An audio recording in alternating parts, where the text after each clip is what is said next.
Taiwanese carrot daikon pork soup. Ingredients: 1 pound pork cut into large chunks, 6-8 dried shrimp, 2-3 dried scallops, 1 2-inch piece of ginger cut into chunks, 2 whole cloves garlic, 1 large daikon radish peeled and cut into chunks, 3 large carrots peeled and cut into chunks, 2-3 tomatoes cut into quarters. Salt to taste. Directions: bring a large soup pot filled with water to a rolling boil. Add pork and bones and let boil rapidly for 10 minutes. Remove pork and set aside. Drain and discard the water, clean the pot if needed. Fill the pot with new water to make the broth, approximately 4 quarts, and add in the pork, bones, shrimp, scallops, ginger, garlic.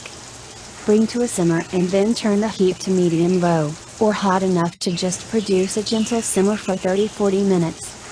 Occasionally, skim the soup of any fats or particles and discard. Add radish, carrots and tomatoes to the soup and simmer for another 15-20 minutes. Season with salt, or fish sauce, to taste.